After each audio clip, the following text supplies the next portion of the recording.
Bonjour, nous sommes en 2022, nous sommes dans le site de l'Institut Docteur Angélique et dans une série de vidéos consacrées aux commentaires de la Somme de théologie de saint Thomas d'Aquin. Je me sers de cette traduction-là, assez bonne, assez ancienne, de la Revue des Jeunes, qui est difficile à trouver maintenant. Et j'en suis rendu toujours dans le De Deo Uno, ça veut dire la première partie de la Somme de théologie quand saint Thomas d'Aquin, par une méthode philosophique, essaye de contempler les attributs de Dieu, ce qu'il n'est pas en fait. C'est plutôt une théologie par mode de négation, ce qu'on appelle une théologie apophatique. Alors j'en suis rendu à la question 12. La question 12 s'intitule « De quelle manière nous connaissons Dieu ?» C'est d'ailleurs étrange qu'il ait situé cette question-là. Pour ma part, si j'avais dû être l'auteur de la Somme de théologie, j'aurais situé cette question qui parle de la soif de la vision béatifique que nous avons en nous, je l'aurais située dans le traité d'eschatologie, donc dans la troisième partie. Donc un peu comme si nous voyons ici l'alpha, donc Dieu, connu par la raison propre, puis la Trinité, Dieu qui se révèle, avant de dire quel est le but de tout, voir Dieu face à face. Mais il est vrai qu'en la mettant ici, parce que on comprend mieux la théologie quand on connaît le terme de l'histoire, eh bien, pédagogiquement, c'est peut-être bien vu, mais au point de vue de l'ordre rationnel, au milieu du De Deo Uno, je ne l'aurais pas situé ici. Alors, il y a ici plusieurs articles, et le premier, c'est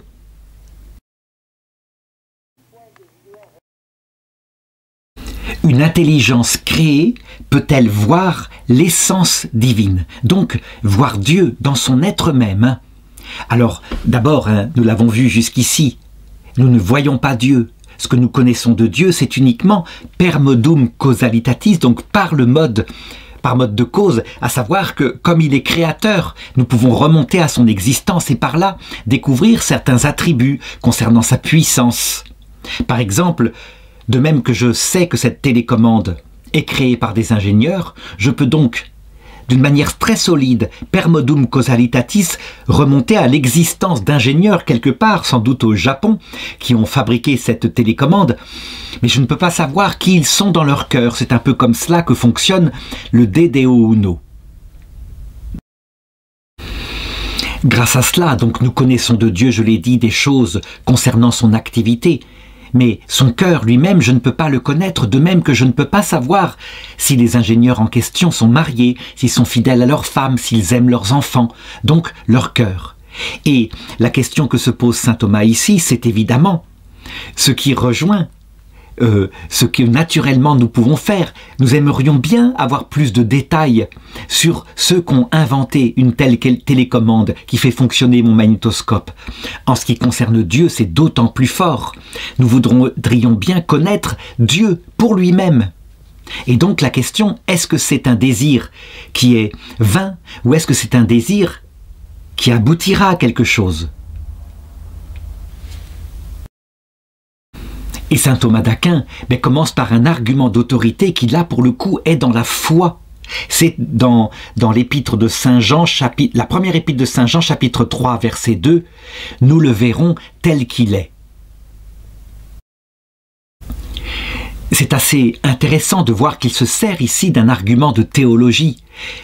On le voit bien, la philosophie en elle-même, il faut penser par exemple à quelqu'un comme Aristote, à d'autres qui ont, je dirais, démontré l'existence de Dieu, comme par exemple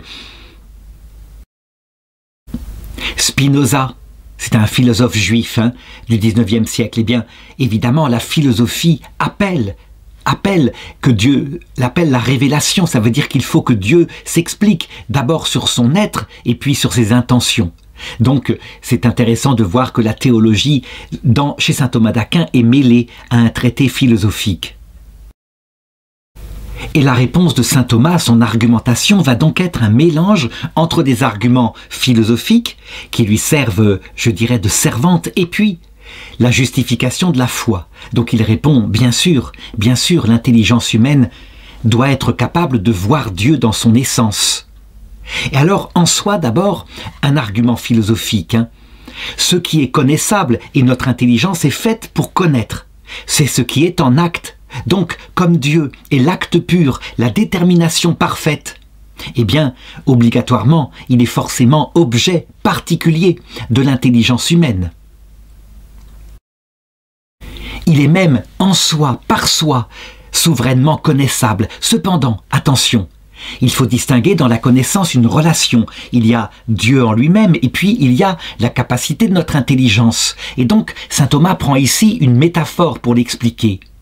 Un hibou, un oiseau de nuit, ne peut pas regarder le soleil, ça lui est impossible, non pas parce que le soleil n'est pas regardable en soi, mais parce que sa lumière est si forte et l'œil du hibou n'est pas du tout adapté à cela que ça le dépasse complètement. C'est un peu la même chose en ce qui concerne l'essence divine, qui est infinie. Alors que notre intelligence humaine, elle est petite, limitée, même si elle tend par un désir. Elle tend par un désir à connaître tout, donc à connaître potentiellement celui qui est tout, à savoir Dieu. Alors, du coup, vu cette distance immense entre l'infini en acte de Dieu et l'infini en puissance de notre intelligence, de notre volonté aussi, qui tend vers un amour qui ne s'userait jamais, eh bien certains ont dit « Non, nous ne verrons pas Dieu, c'est impossible, c'est comme si... » un vase aussi grand que la mer essayait de contenir l'univers tout entier. Il n'y a pas de rapport entre notre intelligence créée et limitée et puis l'infini de Dieu. Ça a été en particulier le raisonnement d'un grand théologien orthodoxe qui s'appelle saint Grégoire Palamas et qui disait: alors d'abord, en critiquant des moines qui prétendaient que dans leur vie de prière, ici sur terre, ils voyaient Dieu face à face. Il leur disait: non, vous ne voyez qu'un effet de Dieu, sa présence dans votre cœur. Et donc cette présence, c'est comme une grâce incréée, la présence du Saint-Esprit, mais c'est son rayonnement uniquement que vous attendez, que vous voyez, un peu comme on ne voit pas directement le soleil, mais on voit la lumière qui est émise par lui. Cependant, certains ont dit que saint Grégoire Palamas allait plus loin et qu'il disait que ça serait pareil dans l'éternité, que nous ne verrions pas Dieu dans son essence, mais par l'intermédiaire de certaines choses qui émanent de lui, qui ne sont pas créées, qui émanent depuis l'éternité de lui. Alors évidemment, cette opinion ne peut pas du tout correspondre à la foi catholique. En effet, si nous ne voyons pas Dieu en lui-même, mais quelque chose qui émane de lui, ça veut dire que dans la béatitude éternelle, nous ne serions pas rendus heureux directement par Dieu lui-même, mais par autre chose. Ou alors, pire, c'est que nous ne serions pas heureux. Et donc cette considération ne peut pas être conforme à la foi catholique, en tout cas, Pourtant, ce docteur est docteur de l'Église orthodoxe, mais disons que s'il dit cela, eh bien ce n'est pas conforme. Dans la vision béatifique, dans le ciel, l'objet de notre connaissance sera directement Dieu. D'ailleurs, ça peut même être démontré par une considération philosophique. Nous voyons bien que nous avons un désir naturel, certes un désir qui n'est pas surnaturel, mais naturel, même chez ceux qui ne connaissent pas Dieu, d'un amour qui soit infini, indestructible, de la connaissance de tout et donc de la cause de tout. Il y a donc un désir naturel de voir Dieu, ce qui indique que notre intelligence, d'ailleurs, elle n'est pas neutre, elle est véritablement un réceptacle fait pour recevoir pas autre chose que Dieu. Et voilà pourquoi toutes les créatures, quand nous ne possédons pas Dieu, nous en remplissons notre cœur, mais cela ne nous comble pas. Cette chose-là a été établie en particulier par saint Augustin dans ses Confessions, quand il compare son agitation extrême avant qu'il ne devienne chrétien, et pourtant, devenu chrétien, il n'avait pas encore la vision béatifique, et la paix qu'il avait trouvée dans cet état provisoire qui était, je dirais, la venue de la grâce dans son cœur, du Saint-Esprit, mais sans le voir face à face. Eh bien, il explique, avoir Dieu, c'est être heureux de toute chose, mais avoir toute chose sans avoir Dieu, c'est n'avoir rien du tout. Donc on peut dire que notre cœur est naturellement un réceptacle fait pour voir Dieu.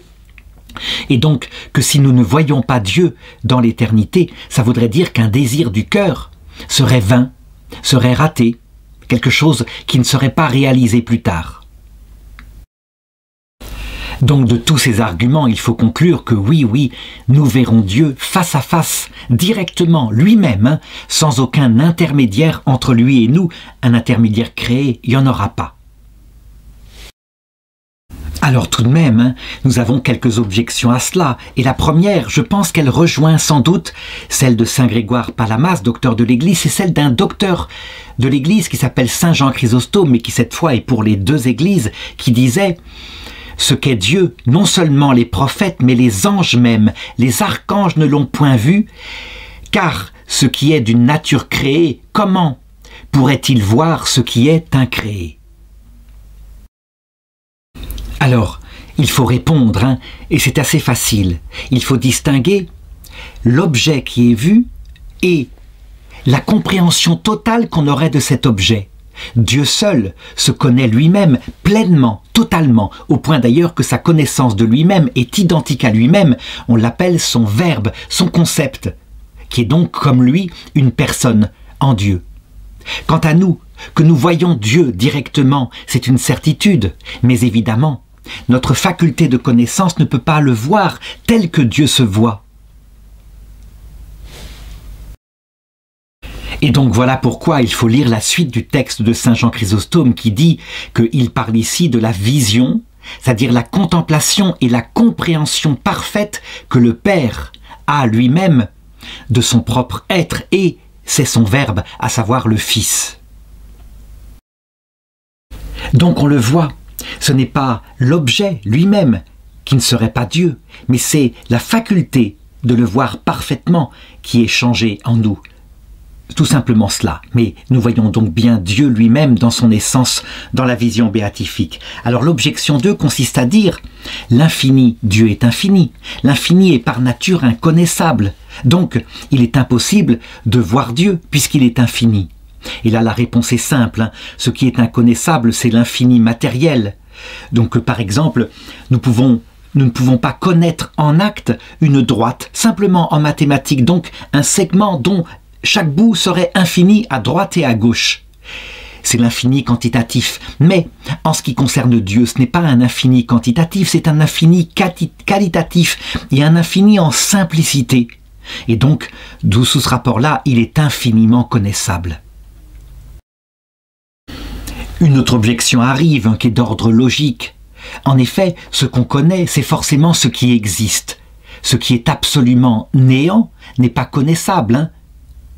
Le concept de néant ne contient rien d'ailleurs, si ce n'est la négation de tout être. Or Dieu n'est pas de leur genre des existants, donc Dieu ne doit pas être connaissable. La réponse de saint Thomas est simple, ça ne veut pas dire que Dieu n'est pas. Ça veut dire qu'il est au-dessus de tous les êtres, il ne participe pas au genre de l'existence, puisque tout ce que nous connaissons est produit par Dieu qui en est la cause. Il est donc même au-delà sous ce rapport-là, mais il l'est, et ça c'est vrai. La dernière objection de cet article est la plus forte puisqu'elle dit « Si donc notre intelligence n'est pas proportionnée à l'objet qui doit être vu, Dieu, c'est donc qu'en réalité on ne voit pas vraiment Dieu. » Alors saint Thomas d'Aquin, là pour bien expliquer, dit « Il faut distinguer l'absence de proportion. Si elle est quantitative, effectivement, on ne peut pas contenir une quantité qui serait plus grande que le récipient. Mais par contre, si elle est qualitative, rien n'empêche. Je voudrais donner un exemple qui explique cela. Si je prends un vase limité, il ne peut pas contenir l'océan tout entier, c'est impossible. Donc du point de vue quantitatif, ce vase est trop petit. Mais ce n'est pas comme ça qu'on voit Dieu. Si je le remplis d'eau de mer, eh bien, il est rempli de l'essence de la mer, et c'est vrai. Et il n'y a pas de différence entre ce que contient ce vase qui le comble complètement puisqu'il est rempli et ce qui constitue la mer. Donc c'est qualitatif et c'est de cette façon-là, par analogie métaphorique, qu'on peut considérer la vision de Dieu. L'article 2 demande si l'essence divine, donc dans la vision béatifique, au terme de notre vie, sera vue par notre intelligence au moyen d'une représentation intérieure, donc par un intermédiaire. Eh bien, l'argument d'autorité vient de saint Augustin qui dit « Ah non, non ». Et il s'appuie sur 1 Corinthiens chapitre 13 verset 12. « À présent, nous voyons comme dans un miroir, en énigme, mais alors ce sera face à face. » Et donc il y voit une opposition entre notre état actuel où effectivement nous ne pouvons connaître l'essence de Dieu que par l'intermédiaire d'une créature, soit à partir de ses œuvres comme nous le faisons en ce moment en philosophie, soit à partir de son humanité qui s'est unie par l'union hypostatique, et c'est quand on contemple la vie du Christ qui est Dieu fait homme, soit par quelque créature qui est à l'image de Dieu, comme la Vierge Marie, qui certes n'est pas Dieu, mais qui est à l'image de Dieu, et qui donc dévoile certaines qualités de Dieu. Métaphoriquement, c'est comme si maintenant nous voyons le soleil par la médiation de la lumière filtrée par la lune, et qui nous parvient et que donc nous pouvons regarder, mais dans l'éternité, nous verrons directement l'essence de Dieu. Alors, voilà comment il faut maintenant argumenter. Saint Thomas va prendre une analogie métaphorique dans le sens de la vue physique, qui n'a pas de rapport avec Dieu, Dieu ne pouvant pas être vu physiquement, Dieu n'ayant pas de corps, mais on a tout de même une analogie. Donc, pour voir un objet, par exemple ce livre-là, eh bien, il faut deux choses. Il faut ce livre-là, et il faut la faculté de voir, qui est non seulement mon œil, mais le cerveau qui est derrière. Et alors, cet objet émet un intermédiaire qui est la lumière.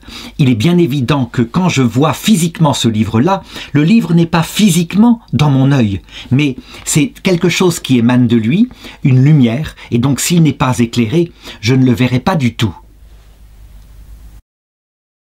Donc, dans cet exemple, il y a bien une similitude de ce livre, son image, qui, elle, peut pénétrer dans mon œil et aller jusqu'à mon cerveau. Mais en imaginant que je vois directement quelque chose qui puisse être présent physiquement dans mon cerveau, alors à ce moment-là, on pourrait dire que l'objet lui-même est réellement présent en moi, ce qui n'est pas possible avec le matériel. Mais quand on parle de choses spirituelles, c'est tout à fait différent.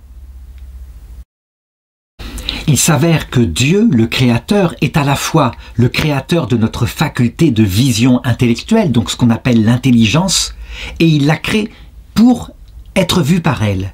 Et en même temps, il est l'objet qui doit être vu. Comment pouvons-nous prouver que la faculté intellectuelle créée par Dieu a pour objet Dieu lui-même? Eh bien tout simplement parce que nous le voyons, l'intelligence a le désir naturel de connaître ce qui est sa cause. Et donc ce désir, forcément, il ne peut pas être vain. Il faut donc affirmer que la lumière qui permet de voir Dieu est forcément l'intelligence elle-même, certainement surélevée par Dieu. On verra ce que c'est que la lumière de gloire, mais il ne peut pas y avoir d'intermédiaire entre l'objet de la vision et Dieu, sinon on ne verrait pas Dieu lui-même, mais on verrait l'intermédiaire entre les deux. Or, voir un intermédiaire, ce n'est pas voir Dieu lui-même.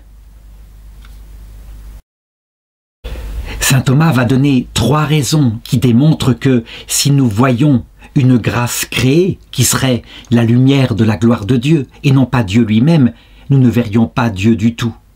Il prend l'exemple, par exemple, des choses visibles dans l'œil. L'œil, nous le voyons, voit ce livre-là, mais c'est la lumière du livre qui arrive dans mon œil, et la lumière en question ne nous permet pas de connaître l'essence de ce livre. Elle n'est pas contenue dans l'image de ce livre. Eh bien, c'est la même chose. Une grâce créée ne peut pas contenir l'infini. Autre raison, comment est-ce qu'une forme créée pourrait-elle être adéquate à celui qui est incréé, qui est infini? Donc, d'ailleurs, c'est une remarque qu'on doit faire. Quand on voit l'humanité du Christ, certes, on voit quelque chose de Dieu, mais, je dirais, c'est selon le mode qui est possible d'atteindre en cette terre.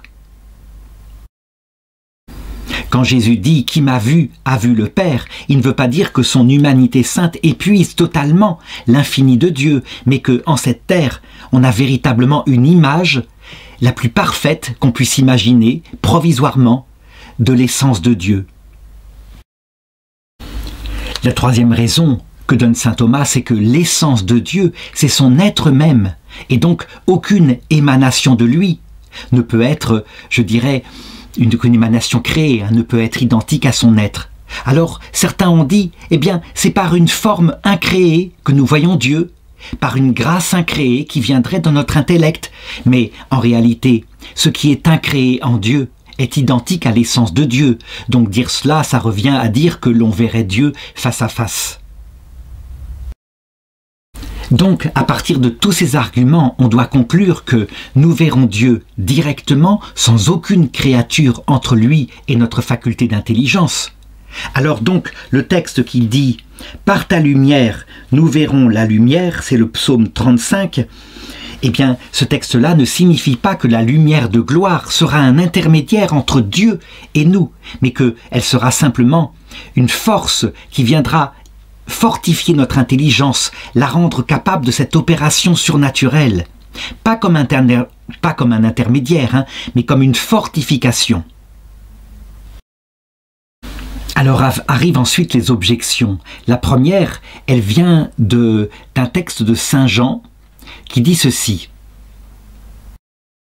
La première épître de Saint Jean, chapitre 3, verset 2. « Nous savons qu'au temps de cette manifestation, nous lui serons semblables parce que nous le verrons tel qu'il est. » Si nous lui serons semblables, ça veut dire donc que nous serons élevés par une grâce créée et qu'elle sera intermédiaire entre nous et Dieu. En réalité, on le voit bien, ce texte ne dit pas du tout cela. Ça serait le pousser que de dire cela. Le texte dit simplement qu'il faudra bien qu'une lumière de gloire surélève notre esprit pour le rendre capable d'une vie surnaturelle qui le dépasse complètement. Quand je dis que la vision de Dieu le dépasse complètement, je ne veux pas dire qu'il n'y aurait pas un désir naturel de voir Dieu. C'est plutôt la réalisation qui ne peut venir que de la grâce de Dieu. Même si le désir naturel est présent dans notre âme faite pour voir Dieu. La deuxième objection est de saint Augustin qui dit « Quand nous connaissons Dieu, il se forme en nous une certaine image de Dieu. » Donc il veut parler évidemment de la connaissance en cette vie. Si nous voulions connaître uniquement l'essence de Dieu en nous passant complètement de l'humanité du Christ, très vite notre contemplation s'arrêterait. Nous avons besoin d'images sensibles, parce que c'est notre mode naturel de connaissance en cette vie. Mais dans l'autre monde, Dieu n'ayant pas de corps, ce sera plutôt par son essence divine que nous connaîtrons sa nature humaine, celle qu'il s'est adjointe en s'incarnant. En cette vie, c'est l'inverse, c'est par la nature humaine du Christ que nous pouvons connaître l'essence de Dieu. La dernière objection se prend de notre manière de connaître. Nous voyons bien qu'il y a une analogie entre nos sens qui connaissent une réalité sensible par l'image qui vient informer notre œil et notre cerveau. De la même façon, notre intelligence, si elle veut connaître une réalité spirituelle, par exemple l'infini, elle commence par se représenter un corps infini, en l'imaginant, non pas en acte, mais en y agitant sans arrêt, en y ajoutant sans arrêt des morceaux. Et de cette façon-là, elle peut tirer l'intelligible de cette représentation et en avoir une sorte de concept. Donc, on le voit bien, nous n'arrivons pas à connaître si ce n'est par l'intermédiaire d'une représentation, et parfois sensible, de la chose. La réponse est assez simple, dit saint Thomas d'Aquin. Dieu, lui, c'est l'intelligible en acte. Il est l'intelligible par essence. Son être est équivalent à l'intelligible qu'il est. Et donc, il lui est tout à fait possible d'informer directement notre intelligence sans passer par aucune image sensible. Et c'est ce qu'il fait dans la vision béatifique. L'article 3 est assez facile, mais pourtant il est important de le traiter. Est-ce que Dieu peut être vu avec les yeux du corps? La réponse est évidemment non, et le 7 contra est de saint Augustin. Quand il dit « personne n'a jamais vu Dieu », évidemment le texte il le tire un peu, puisqu'il vise, comme nous l'avons montré précédemment, la vision de Dieu telle que Dieu se voit. Les gens qui sont dans la vision béatifique voient Dieu, mais pas comme Dieu se voit, et lui il l'applique à la vision corporelle. Alors, pour le comprendre, c'est assez simple. L'œil corporel ne peut voir que quelque chose qui lui est semblable, donc une réalité corporelle. Par exemple, notre œil, je l'ai montré, peut voir cette télécommande. Notre intelligence peut en tirer d'ailleurs l'intelligible. Par contre, est-ce que notre œil corporel pourrait voir quelque chose d'intellectuel, comme par exemple le concept d'infini ou la notion de sens de la vie. Notre œil en est incapable, notre œil ne voit que du sensible, donc la faculté est adaptée à ce qu'elle voit. Dieu, qui n'a en aucune manière un corps, sauf évidemment lorsqu'il s'en unit un et en devenant Jésus-Christ. Dieu ne peut donc pas être vu par l'œil corporel. On pourrait objecter à cela que Dieu contourne l'obstacle justement en se faisant homme. Quand on voyait Jésus, il le dit à Philippe, « Qui m'a vu a vu le Père ». Oui, certainement, mais ce n'est pas voir Dieu dans son essence infinie, c'est le voir à travers une image non créée qu'il a donnée de lui. De même, lorsque nous le verrons à l'heure de notre mort, qu'il nous apparaîtra dans sa gloire, nous verrons bien son corps transfiguré, et par son corps, nous comprendrons directement, profondément, son âme humaine. Ça veut dire son intelligence, son amour, mais là encore, ce ne sera pas directement voir son essence divine. Et donc il y aura une troisième étape lors de notre entrée dans la vision béatifique où cette fois, nous ne verrons plus par un intermédiaire, mais nous verrons son essence divine directement. Et c'est justement la vision de cette essence divine de Jésus-Christ qui nous permettra de comprendre son âme humaine ainsi que son corps et la beauté de son corps glorieux.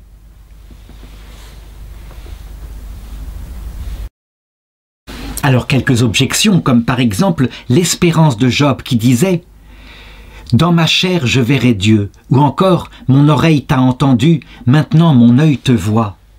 Et donc on doit dire que Job voyait Dieu dans son essence avec son œil corporel.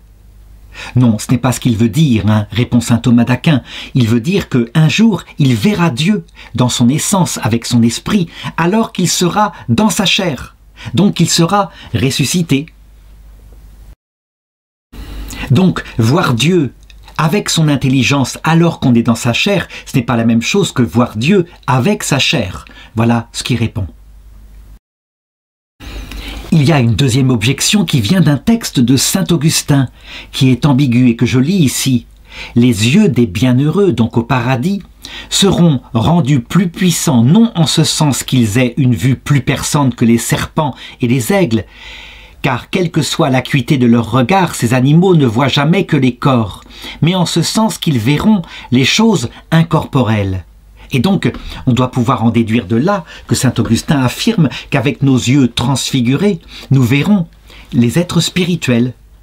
Alors voilà ce que répond saint Thomas d'Aquin. Évidemment, le texte de saint Augustin en lui-même, là, tel qu'on l'a cité, est ambigu, mais il est coupé de sa suite. Si l'œil voyait les choses incorporelles, comme par exemple les notions, les concepts abstraits, c'est que l'œil physique ne serait plus un œil physique, mais qu'il serait devenu autre chose, donc une intelligence. Et évidemment, cela n'est pas possible. Donc, que fait saint Thomas? Il lit la suite du texte et il voit que, en fait, ce que veut dire saint Augustin, c'est que l'œil verra des choses qui, actuellement, sont invisibles à l'œil, comme par exemple les corps glorifiés. Donc, un corps glorifié, c'est un nouvel état de la matière, mais c'est vraiment de la matière, sauf que, actuellement, c'est invisible. Par exemple, quand la Sainte Vierge, qui est glorifiée, qui est dans la vision béatifique, vient nous voir, nous ne la voyons pas dans la pièce. Son corps est invisible, et elle est obligée de transformer volontairement son corps pour le rendre visible, afin qu'on le voie avec nos yeux de chair. Et encore, parfois, c'est tellement grand que la personne qui voit la Sainte Vierge entre en extase, elle est comme hors d'elle-même. Autre chose qu'on doit ajouter, j'en ai parlé juste avant, quand on voit la Sainte Vierge nous apparaître, quand on la voit qui vient s'adapter à notre sens charnel, c'est la vision d'un corps lumineux, glorifié, qui ne cache pas son âme. Et voilà pourquoi sainte Bernadette disait, quand elle voyait les yeux bleus de la Sainte Vierge, elle disait « J'aurais voulu partir avec elle dans le ciel ». Ça veut dire que l'intellect agent de sainte Bernadette était comme fortifié de telle façon que l'image du corps de la Sainte Vierge ne cache pas son âme. C'était une opération si facile que c'était comme si ses yeux de chair voyaient quelque chose de spirituel, alors que dans notre état actuel, c'est compliqué. Lorsque nous regardons le visage de quelqu'un, nous devons deviner à partir de son comportement et d'une façon de sourire ce qu'elle a dans son âme, et bien souvent nous nous trompons.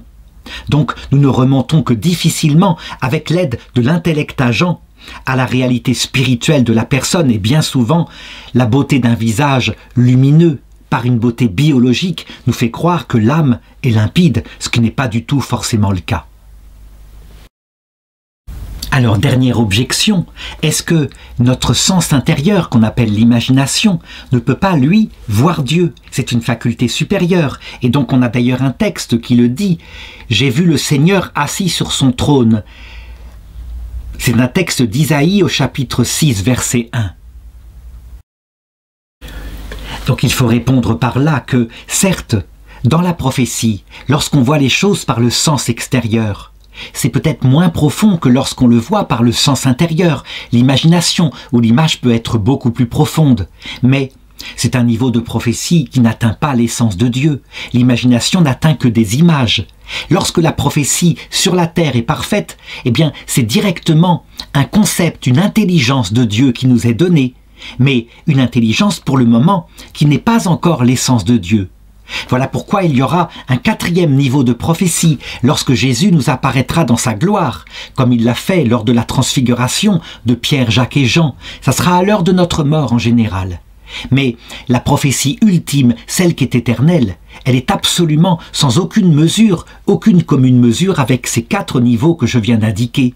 C'est lorsqu'on voit directement et sans aucun intermédiaire créé, la lumière de gloire n'en étant pas un, l'essence de Dieu directement, que Dieu se fait le concept de notre intellect. C'est ce qu'on appelle la vision béatifique.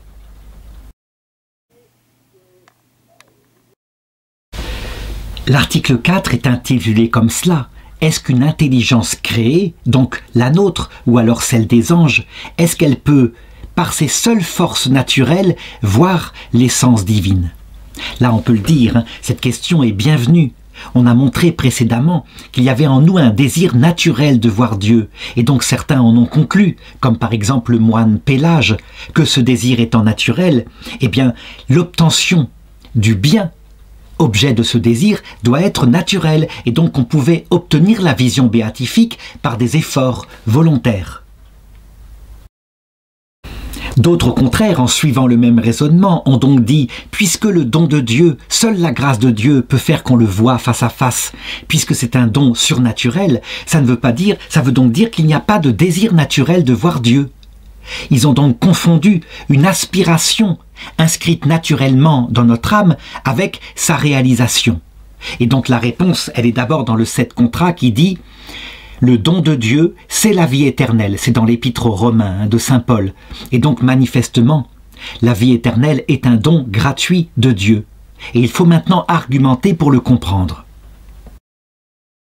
Saint Thomas l'a montré tout à l'heure, pour voir une réalité, et ça se voit dans les sens, il faut 2 choses. Il faut une faculté de voir, et elle est adaptée aux choses matérielles, mais il faut aussi que l'objet matériel soit devant nous.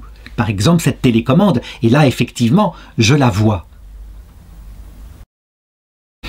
En ce qui concerne la vision de Dieu, par analogie, on peut le dire, oui, notre intelligence est potentiellement faite pour le voir, pour le recevoir, elle est donc un vase ouvert vers l'infini.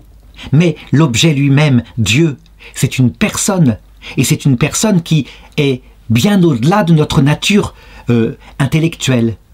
La seule donc possibilité pour le voir, c'est que cette personne se donne et que d'autre part, elle surélève par une puissance quelconque notre intelligence qui est en puissance à l'acte de pouvoir le voir. Donc, on pourra le dire, la vision de Dieu est obligatoirement un don de Dieu, un don de sa grâce. Et saint Thomas va aller plus loin. Pour bien l'expliquer, il va passer en revue tous les modes de connaissance que nous avons. Donc pour nous, humains, notre mode naturel de connaissance, c'est de tirer à partir de ce que nous voyons, donc de nos sens, vue, ouïe, etc., l'intelligible. Par exemple, nos sens en eux-mêmes ne voient que le sensible, donc un chat qui passe devant, c'est un animal qui bouge. Mais Notre intelligence est capable de tirer de cette image-là son intelligibilité, et donc un concept, le concept de chat. Donc on le voit, notre âme a deux pouvoirs cognitifs. Par le sens, nous ne connaissons que les êtres corporels et individuels, et par l'intelligence qui s'appuie sur le sens, nous arrivons à connaître quelque chose d'abstrait, mais quelque chose d'abstrait qui est en rapport tout de même avec l'être corporel dont je viens de parler. Le lien entre les deux, dit Aristote, se fait par un pouvoir de notre intelligence qu'il appelle l'intellect agent, capable de sortir de la réalité sensible, donc le chat concret qui est devant moi, son intelligibilité, et donc d'établir au fur et à mesure de plus en plus profondément une sorte de connaissance abstraite de la nature du chat, ce qui est commun à tous les chats. Évidemment, en ce qui concerne Dieu, qui est l'intelligible total, identique à son être et qui n'a aucun rapport avec le corps, nous ne serons pas capables de le connaître de cette manière-là, ça nous dépasse complètement. Alors on pourrait dire peut-être que pour les anges, qui eux ont une manière de connaître différente, ils n'ont pas de sens, et donc leur faculté est capable de connaître l'essence des choses directement par mode d'intuition. Et donc ils n'ont pas besoin de passer pour connaître l'essence de ce chat qui est là devant eux par la vue de son corps. Ils pénètrent directement son essence. On pourrait donc dire que pour eux, au moins, la vision de Dieu de cette façon-là pourrait se faire naturellement. Et c'est ce que nous allons voir dans la réponse aux objections. Mais pour le moment, dans le corps de l'article, disons simplement que nous le voyons bien. Dieu, qui est l'être même, l'essence spirituelle absolue, ne peut être vu que si, volontairement, il se donne, et qu'il donne non seulement à notre faculté de voir, nous humains, une élévation, mais qu'en plus il se montre à elle. Un tel don, c'est ce qu'on appelle un don de la grâce, et c'est là que la révélation de Jésus-Christ intervient pour expliquer à qui Dieu donne une telle grâce, quelles sont les qualités que doit avoir notre cœur pour qu'il se donne ainsi. Alors j'en arrive aux objections qui vont porter justement sur la question des anges. Leurs connaissances sont tout à fait adaptées à une vision de Dieu par leur force naturelle. Et le premier argument vient de Denis qui dit « Les anges ont la faculté de se connaître eux-mêmes intuitivement. Or, ils sont à une image pure et limpide de Dieu. Et donc, s'ils se connaissent eux-mêmes de cette façon-là, eux qui sont le miroir absolument limpide de l'essence de Dieu qui elle aussi n'est pas corporelle, c'est donc qu'ils peuvent aussi connaître Dieu de la même façon. » La réponse à cet argument est évidemment dans la question, puisque saint Denis dit que les anges sont le miroir de Dieu, c'est donc qu'ils se connaissent ou qu'ils connaissent Dieu par l'intermédiaire de quelque chose qui n'est pas Dieu, à savoir eux-mêmes, qui est un miroir, et donc ils le connaissent par l'intermédiaire d'une créature.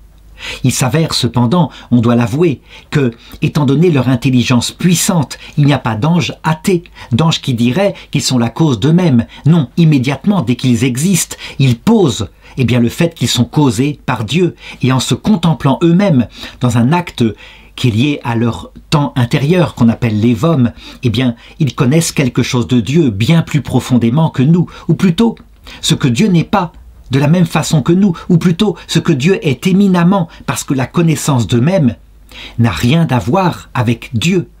Un peu comme une mare d'eau n'a rien à voir avec la Voie lactée. La Voie lactée qui est une galaxie au-dessus de nous, qui ressemble un peu à de l'eau quelque part, mais manifestement qui est d'un autre rapport. L'objection 2 est dans le même sens et toujours en rapport avec les anges. Nous avons bien compris comment fonctionne notre intelligence, elle est faible, elle se sert donc d'images sensibles, et Dieu n'est pas corporel, donc ça va, on comprend. Mais pour l'ange, lui, qui n'a pas cette faiblesse-là, qui comprend l'intelligible directement, puisque Dieu est suprêmement l'intelligible, il doit donc pouvoir le voir naturellement. Et si l'ange n'en était pas capable, alors cela voudrait dire qu'il est en défaut par rapport au propre objet de sa nature, qui est l'intelligible.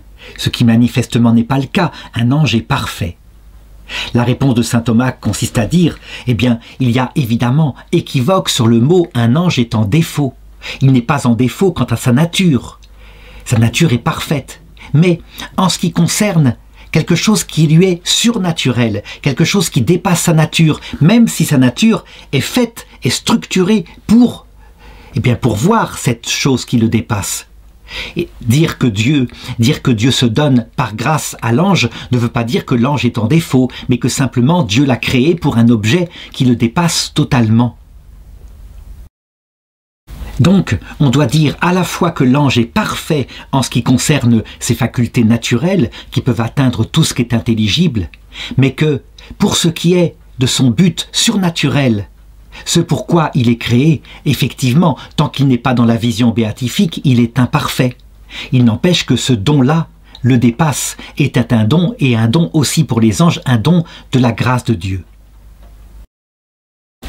La troisième objection va faire une analogie. Elle dit ceci: le sens du corps est donc capable de dépasser sa nature puisqu'il peut concevoir à un moment donné des êtres, des substances incorporelles qui dépassent sa nature, comme on le voit dans l'opération humaine, qui à partir des sens finit par connaître l'essence des choses. Eh bien, pourquoi est-ce que par cette analogie-là, on ne pourrait pas appliquer la même chose à l'intelligence humaine et à celle des anges? Même si, par nature, l'essence de Dieu les dépasse, pourquoi est-ce que, par une opération semblable à celle du corps, ils ne pourraient pas finir par comprendre par eux-mêmes l'essence incréée de Dieu? Et donc évidemment, on se rend compte qu'il y a là un sophisme. Jamais, jamais, l'essence du corps en eux-mêmes ne peuvent atteindre à quelque chose de spirituel, de conceptuel. Ce n'est pas le corps lui-même, ce n'est pas l'organe du sens lui-même qui voit la notion, par exemple, je l'ai dit, de félin ou de chat. C'est parce que le sens est lié à l'intelligence humaine. Et c'est donc l'intelligence humaine elle-même qui atteint l'intelligibilité des choses. Par contre, là où il y aurait une analogie, c'est que notre sens corporel actuel, il est limité aux couleurs de l'arc-en-ciel, il ne va pas beaucoup plus loin. Mais lorsque le sens sera glorifié dans l'autre monde, il pourra voir des choses sensibles d'une autre nature, inimaginable, et pas seulement, comme le dit saint Augustin, comme l'aigle voit de près quelque chose de sensible. Non, il pourra voir d'autres spectres lumineux, mais toujours dans le domaine du visible. L'œil sinon ne serait plus l'œil. Donc cette élévation qu'aura notre sens de la vue sera due aussi à un don de Dieu. C'est de cette façon-là qu'on peut envisager que notre intelligence humaine, pour le moment, ne peut pas voir Dieu, mais que, élevée par la grâce, grâce à la lumière de gloire qui élève cette faculté et au fait que Dieu se montre volontairement, librement, alors nous pourrons le voir face à face. Et ce que je dis là est valable absolument même pour les anges, qui certes ont un pouvoir intellectuel différent du nôtre, mais qui tout de même ne peut pas atteindre par ses forces naturelles l'être en soi, le tout autre, Dieu. Et donc, dans les deux cas, pour l'homme comme pour l'ange, on doit le maintenir. C'est la vision béatifique est un don de Dieu.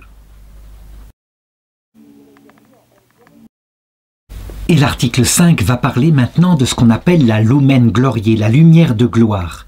Est-ce que l'intelligence créée, donc la nôtre par exemple, ou celle des anges, pour voir l'essence divine, doit-elle être pourvue d'une lumière créée? Alors, il y a cette contrat, c'est le psaume 35 qui effectivement dit « Par ta lumière, nous verrons la lumière ». Et maintenant, il faut comprendre. D'après tout ce que nous avons dit et ce que nous constatons aussi, nous voyons bien que notre intelligence ne se contente pas de choses limitées. Ça veut dire qu'un homme, s'il a tout sur la terre, et une femme adorable et des enfants bien élevés, etc., un homme n'est pas comblé dans son âme aspire à autre chose. On a un texte de sainte Thérèse de l'Enfant Jésus qui le dit. Mon âme aspirait à un amour qui ne s'userait jamais. On a saint Augustin, docteur de l'Église, qui le confirme, et mon intelligence était sans repos tant qu'elle ne se reposait en toi. On pourrait ajouter que notre soif de puissance au service du bien, elle est infinie. Nous voudrions avoir un pouvoir absolu pour aider ce que nous aimons, par exemple. Et donc, selon toutes les facultés de notre esprit, que sont l'intelligence, il y a une aspiration à la connaissance absolue de la cause de notre propre être. Selon notre volonté d'aimer, il y a la volonté d'un amour qui comblerait notre cœur et qui ne s'userait jamais. à la différence de l'amour des créatures qui s'use. Et notre volonté d'efficacité au service de cet amour voudrait d'avoir aucune limite. Donc, nous sommes faits naturellement pour voir Dieu. Et je montrerai plus tard d'ailleurs que c'est la Trinité même, Père, Fils et Saint-Esprit, qui permet d'expliquer l'image que j'ai indiquée par ces trois choses-là en nous. La puissance du Père comble notre besoin de puissance infinie qu'il nous donne. L'intelligence du Verbe, on lui attribue d'être la connaissance que Dieu a de lui-même. Et donc, forcément, l'intelligence du Verbe comble notre besoin de connaissance. Quant à l'amour du Saint-Esprit, puisqu'il est l'amour entre le Père et le Fils, eh bien, il comble notre cœur. Cependant, si j'affirme qu'il y a bien un désir naturel de notre intelligence, de notre esprit pour Dieu, qui serait un peu comme un vase qui ne peut être rempli que par l'infini créateur. Tout est fait comme cela, et en ce sens il est à l'image de Dieu. Il n'empêche que, pour obtenir cet objet-là, objet de notre esprit, il faut que cette personne-là qu'est Dieu, volontairement se donne à nous. Donc, non seulement elle exigera de nous certaines qualités, mais ça c'est ce qu'on appelle la théologie morale, mais au moment de l'acte de se donner à nous, étant donné que les puissances naturelles de notre intelligence est comme velléitaire, l'objet la dépasse complètement, il faut que Dieu, par une grâce créée, illumine ou surélève les facultés naturelles de notre intelligence pour les rendre cette fois capables, non pas simplement par aspiration, donc en puissance, mais en acte, de voir Dieu. Opération qui est parfaitement surnaturelle, qui est en soi au-dessus complètement de la possibilité efficace de notre esprit.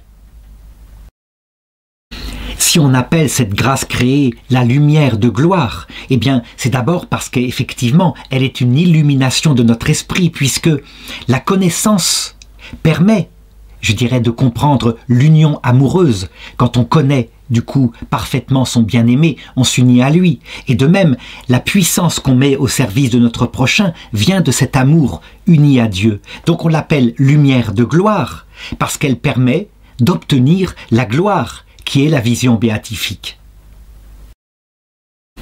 Il faut remarquer donc que premièrement, cette lumière de gloire n'est certainement pas un intermédiaire entre Dieu et nous, sinon nous verrions la lumière de gloire et pas Dieu directement. Donc elle est plutôt une surélévation de l'intelligence et que de l'esprit, et donc que d'autre part, son siège n'est pas directement l'intelligence puisqu'elle va aussi dans notre volonté, sous son opération d'amour et d'efficacité, et donc que sa racine, je dirais son siège, est la racine même de l'âme humaine, là où naissent les deux facultés de l'âme humaine, intelligence et volonté.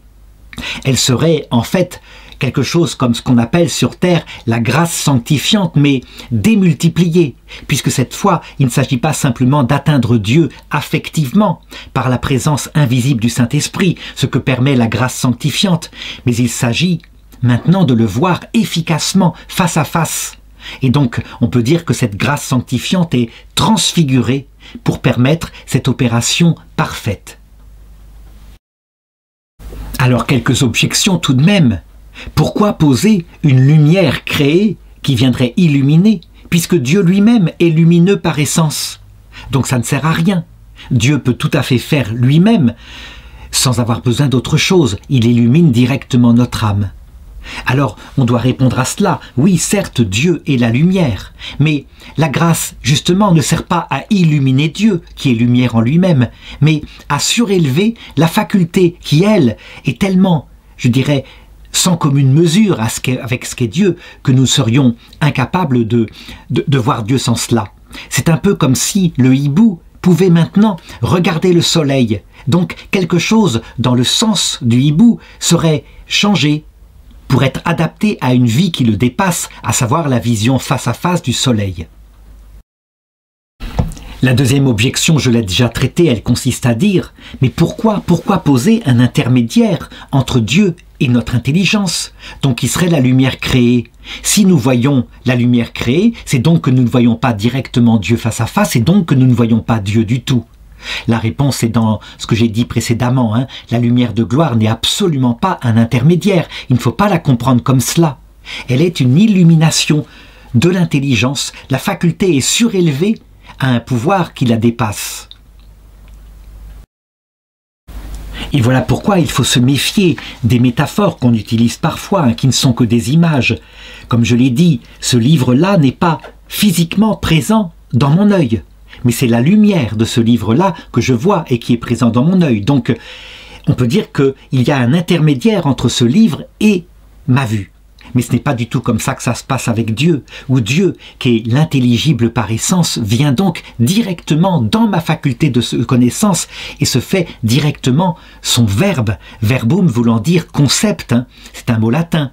Donc comme si le concept même de notre intelligence était Dieu lui-même, dans son essence infinie.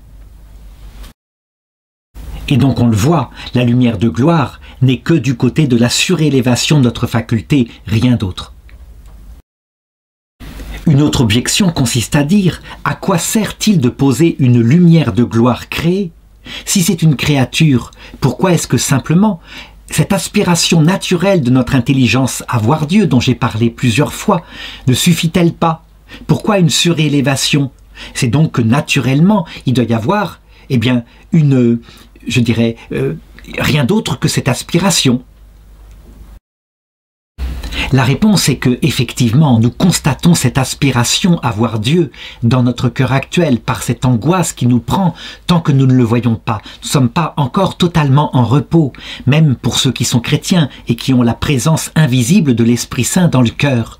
C'est tout de même pas pareil que d'être face à face dans l'union conjugale avec Dieu.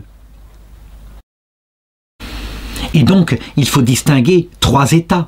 L'état de celui qui ne connaît pas Dieu et donc dont le cœur fait pour voir Dieu est vide et donc qui connaît l'angoisse. C'est cet état-là qui explique d'ailleurs le feu de l'enfer, sauf qu'en enfer, la personne méprise la vision de Dieu, elle ne veut que sa liberté propre. Elle est donc en feu à cause de l'aspiration de son âme à voir Dieu qui est naturelle.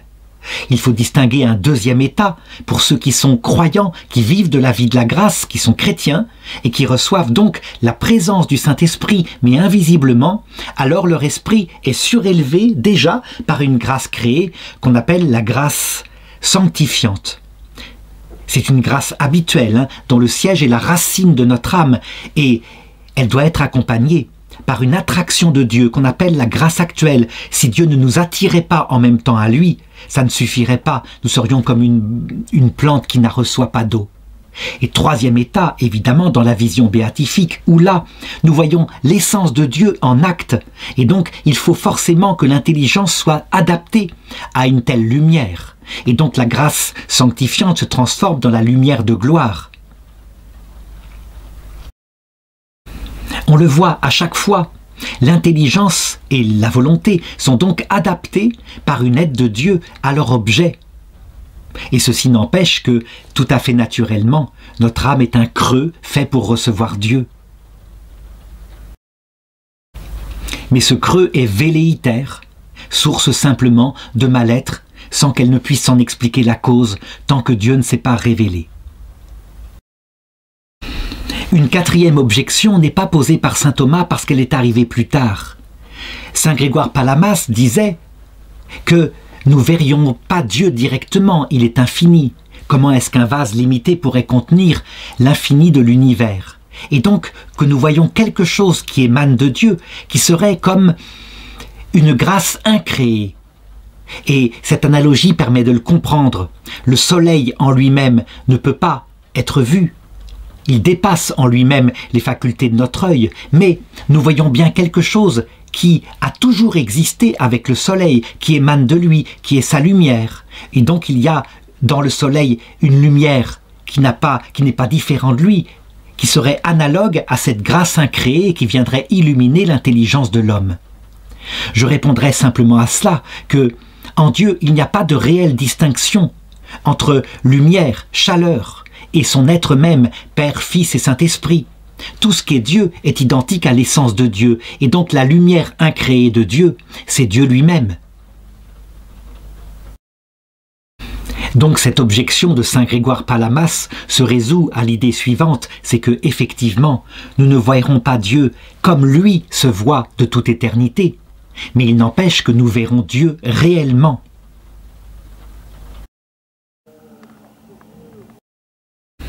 L'article 6 s'intitule comme cela: parmi ceux qui voient l'essence de Dieu, donc au paradis, en est-il qui la voient plus parfaitement que d'autres?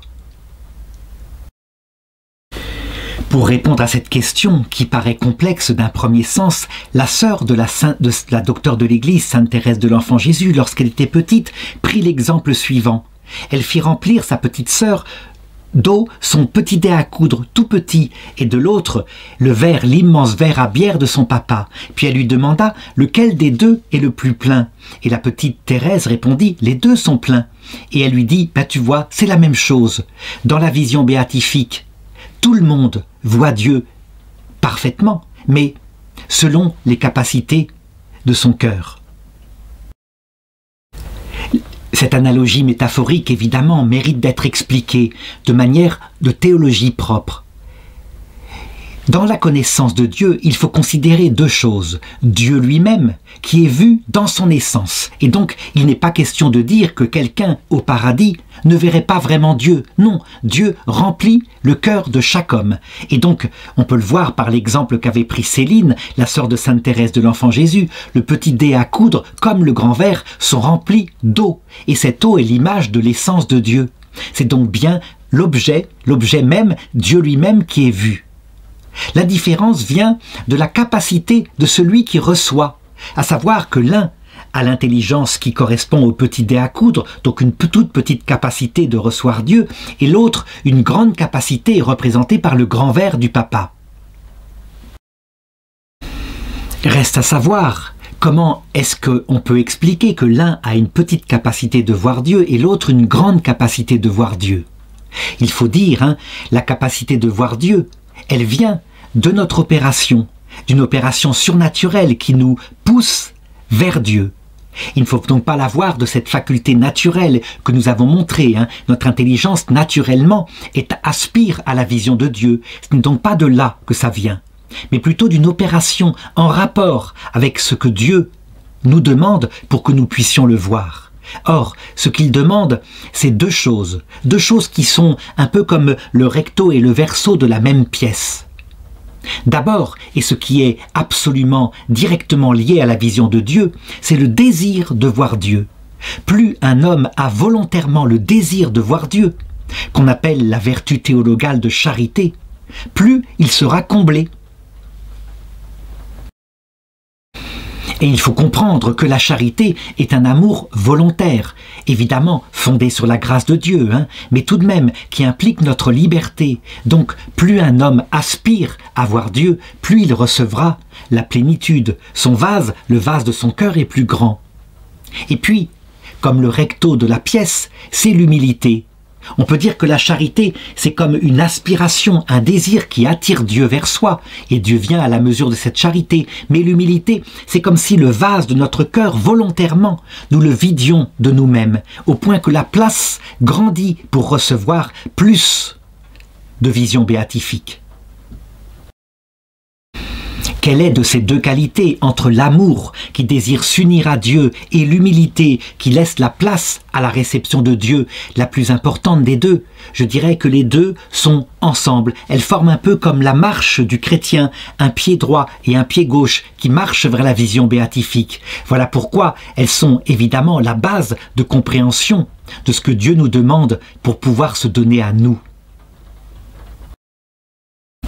On pourrait objecter à cela, mais puisque notre intelligence est naturellement faite pour voir Dieu, alors donc on doit pouvoir recevoir la vision de Dieu indépendamment de ces deux qualités. C'est d'ailleurs ce que réclament les démons dans l'enfer. Ils disent « Tu n'avais qu'à pas nous créer pour toi, et donc si tu nous as créés pour toi, tu dois te donner à nous en fonction de la grandeur de notre intelligence. » Il faut répondre à cela, que l'union à Dieu est une union qui fonctionne à la manière d'un mariage. C'est une métaphore, mais c'est l'union entre deux êtres qui s'aiment parce que Dieu est une personne, il n'est pas une chose, comme le prétend le démon.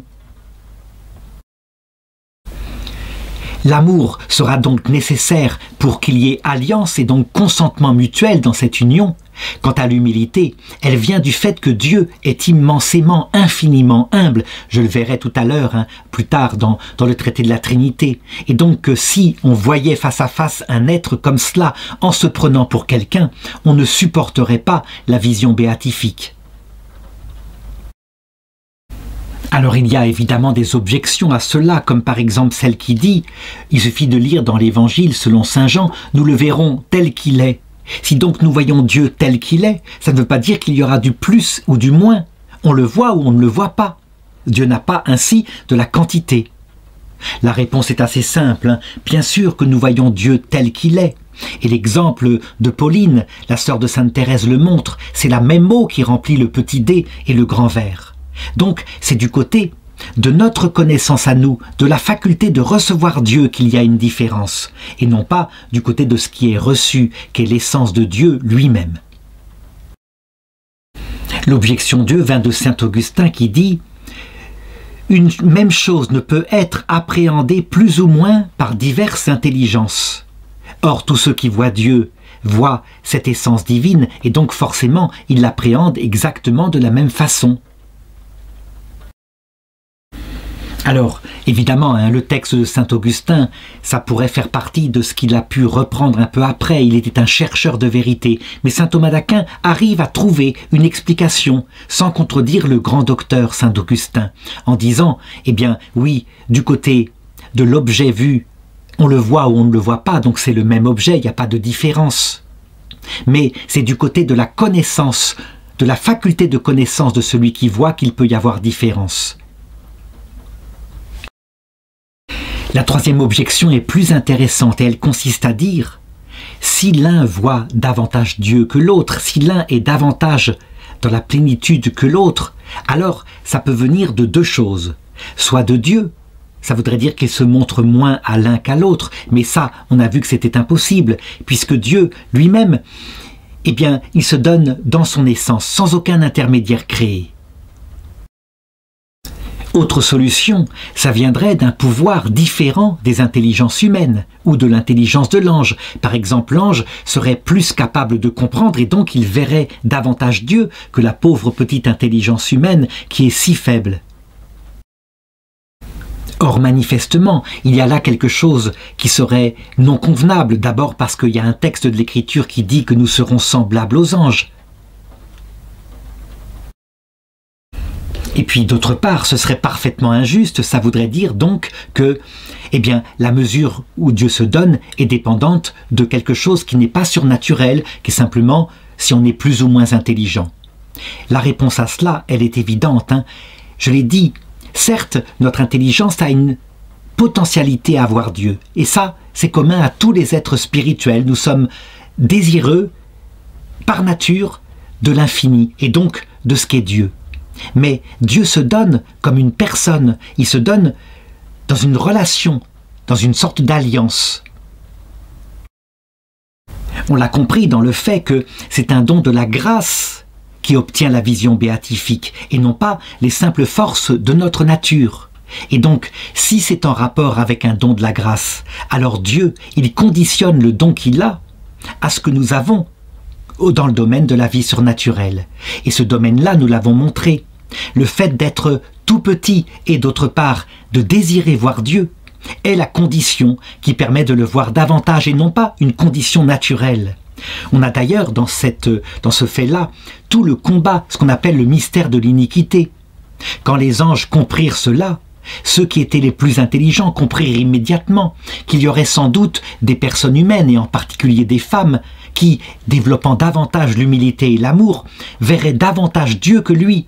Et c'est en ce sens-là qu'il se révolta, lui qui est un être purement spirituel, donc qui comprend parfaitement que le trésor des trésors, c'est la vision de Dieu. Il ne supporta pas, évidemment, de ne pas avoir la plus puissante des visions béatifiques, puisque son intelligence, par nature, était la plus puissante. Il ne supporta pas que Dieu donne d'autres critères, des critères liés à une vie surnaturelle, qui sont de deux, comme je l'ai dit, l'amour de charité et l'humilité, qui quelquefois va même jusqu'à plus que l'humilité, la mort à soi-même, la kénose. La kénose est un terme plus fort parce que si en effet il faut vider de soi-même son propre cœur afin de laisser la place à Dieu, c'est donc que, en renonçant à soi-même, Dieu peut complètement venir habiter en nous et nous donner vie.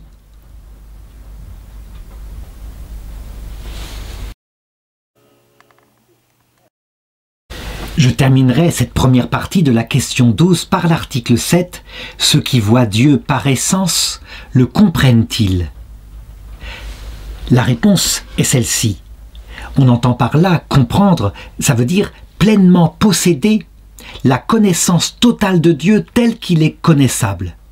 Et en ce sens-là, évidemment, on doit répondre, manifestement notre intelligence créée est absolument incompatible avec Dieu qui est l'être absolu. Donc que l'intelligence créée ne peut pas comprendre Dieu tel que Dieu se comprend. Il reste à le démontrer maintenant. Pour comprendre qu'il y a des différences de degrés dans notre compréhension des choses, il suffit de prendre une analogie propre. Prenons l'exemple de la démonstration de l'existence de Dieu que nous avons abordé au début de ce DDO Uno, de ce traité du Dieu unique. Elle fonctionne de cette façon-là. Si je trouve dans le monde quelque part un livre comme celui-ci qui contient quelque chose d'intelligible, immédiatement chacun le comprend. Ce livre-là ne peut pas venir de l'érosion, ne peut pas venir du hasard. Il est le produit d'une intelligence qui l'a mis par écrit. C'est une démonstration imparable que chacun comprend, bien sûr, il n'y a aucune espèce d'objection. Par contre, si je montre l'extraordinaire livre de la vie qu'est l'ADN dans les vivants, qui est 100 millions de fois plus complexe que le contenu de ce livre, plus précis, plus organisé, eh bien, une intelligence limpide dira, manifestement, il y a une intelligence qui est à la base de cela, une intelligence créatrice. Mais certains diront, ah, peut-être que non, peut-être qu'avec le temps, peut-être que ça pourrait apparaître seul, par des mécanismes qui expliqueraient que, par exemple, un livre comme cela, en faisant plusieurs décès, puisse apparaître par hasard. On le voit donc, certains ont une intelligence immédiate et directe de l'existence du Créateur et d'autres, au contraire, la prennent comme une opinion et trouvent des arguments, quelquefois tirés par les cheveux, mais peu importe, et donc ne la comprennent pas. Donc on peut comprendre plus ou moins quelque chose, parfois de manière absolument limpide, par un jugement vertical, et parfois, eh bien, être embrouillé par des choses qui fait que ça ne demeure qu'une opinion. C'est de cette façon-là, par cette analogie, qu'on peut comprendre comment Dieu ne peut pas être compris tel que Dieu lui-même se comprend. Dieu se connaît lui-même tel qu'il est connaissable, au point que le concept qu'il a de lui-même est absolument identique à lui-même, infini comme lui, et donc on l'appelle le Verbe. C'est de cette façon-là qu'on voit d'ailleurs que la Trinité qui dit qu'il y a en Dieu deux personnes, Dieu et sa propre connaissance de lui-même, eh bien, la philosophie peut au moins le comprendre de cette façon-là. Pour nous, intelligence limitée, créée, nous ne pouvons évidemment pas comprendre de cette façon-là Dieu.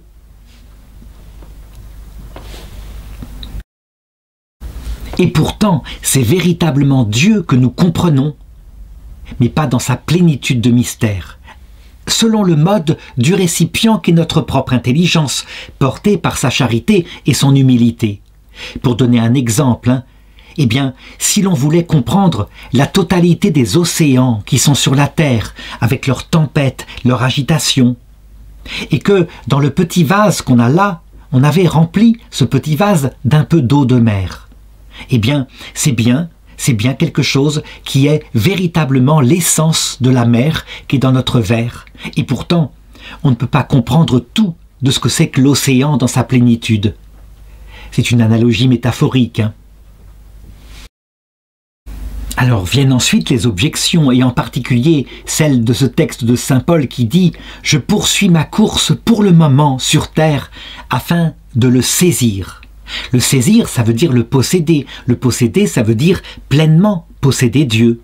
Donc manifestement, ce que je dis là s'oppose au texte de l'apôtre. Un jour, nous comprendrons Dieu et nous le posséderons comme lui-même se possède.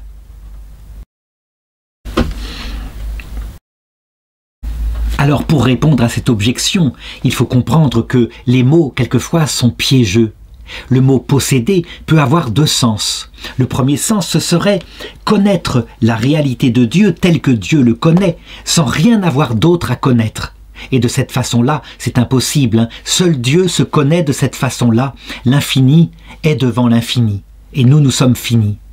Et puis, deuxième aspect, le fait de posséder voudrait dire ne plus rechercher, ne plus être dans l'espérance, dans l'attente de le connaître, mais que véritablement il emplisse notre cœur. Et c'est de cette façon-là que dans la vision béatifique, il n'y a plus la vertu d'espérance et à la place, la possession, en ce sens que nous sommes arrivés au terme. Et ceci ne veut pas dire que nous maîtrisons tout l'être de Dieu. L'objection Dieu viendrait de saint Augustin qui dit « Comprendre une chose, c'est la voir dans son essence. Et l'essence, elle est simple. Dieu est simple par définition, et donc si on comprend Dieu, si on voit Dieu, alors il n'y a pas de plus ou de moins, c'est qu'on le voit totalement. » Donc pour répondre à cela et pour comprendre que véritablement on voit Dieu, mais que pourtant on n'épuise pas la totalité de ce qu'il contient, eh bien, saint Thomas prend une analogie et je voudrais en prendre une autre qui est beaucoup plus simple. Lorsqu'on a eu une fois une expérience magnifique de la beauté, une sorte de contemplation stupéfiante de quelque chose de splendide qui peut être un paysage lumineux ou le visage humain de quelqu'un de beau. On peut dire que sous ce rapport-là, de cette expérience-là, on a compris ce que c'est que le concept abstrait de beauté. Et pourtant, est-ce qu'on peut dire qu'on a épuisé toutes les formes de beauté qui se réalisent, non seulement d'ailleurs dans les corps physiques, mais quelquefois dans les âmes? Bien sûr que non. Le concept de beauté peut être compris réellement, et pourtant, ces potentialités qui sont infinies nous échappent. Donc cette analogie permettra de comprendre comment on peut voir vraiment Dieu, et pourtant, on n'en a jamais fait le tour.